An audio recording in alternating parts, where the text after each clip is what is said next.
मैं क्लास 8 में हूँ और government CBSE English medium middle school में पढ़ती हूँ।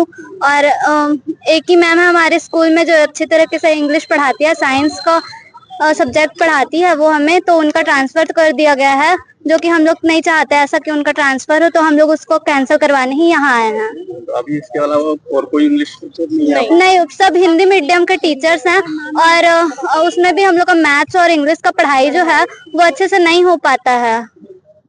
नाम बताइए। My name is Tabdish Fatima.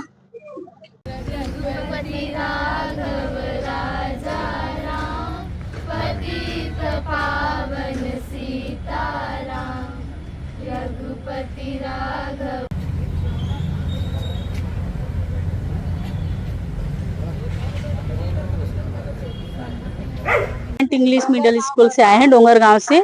मांग हमारा टीचर का है सर, टीचर्स की कमी है ऑलरेडी, और उसमें भी मतलब एक टीचर जो है उनका तबादला किया जा रहा है, तो हम लोग अपना चाहते हैं कि उन लोग वो अपने वापस आ जाए अपने वहाँ पे पढ़ाने के लिए। अभी किस तरह की दिक्कतें हो रही है? पढ़ाई की दिक्कत है सर। क्या है, 8th क्लास के बच्चों का मेन प्रॉब्लम है बोर्ड एग्जाम है, और उस बोर्ड एग्जाम में पढ़ाई नहीं हो पा रहा है, तो इंग्लिश मीडियम के टीचर चाहिए हम लोगों को। और एक वो अकेले मैडम ऐसे है जो इंग्लिश मीडियम वाले हैं, बाकी टीचर जो है वो हिंदी मीडियम वाले हैं, और उसमें भी उनको ट्रांसफर किया जा रहा है सर। उन मैडम का नाम है डॉक्टर माधुरी एंथोनी। आपका शुभ नाम? मेरा शुभ नाम है बिल्किस बेग।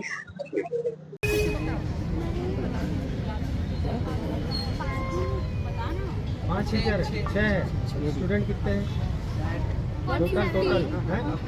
मैं 8th क्लास अदिति की मम्मी और बाकी बच्चे के और भविष्य को देखते हुए यहाँ इंग्लिश मीडियम टीचर की मांग करने के लिए आई हूँ, और जो मैम की ट्रांसफर हुई है उसको रोकवाने के लिए। एक ही मैडम है इंग्लिश मीडियम की? जी, एक ही मैम है। किस प्रकार की दिक्कतें हो रही हैं?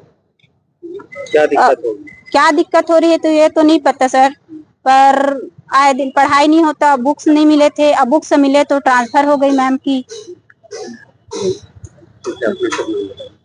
जी, भारती साहू। स्कूल के एक शिक्षिका को एक स्कूल से अन्य स्कूल में अटैच करने के संबंध को लेके कुछ पालकों द्वारा भेंट की गई है। इस संबंध में जिला शिक्षा अधिकारी से चर्चा हुई है और उनके द्वारा इसकी विस्तृत जानकारी 1-2 दिनों में देने हेतु बात कही गई है। उसके पश्चात ही हम लोग इसके बारे में कुछ बता पाएंगे।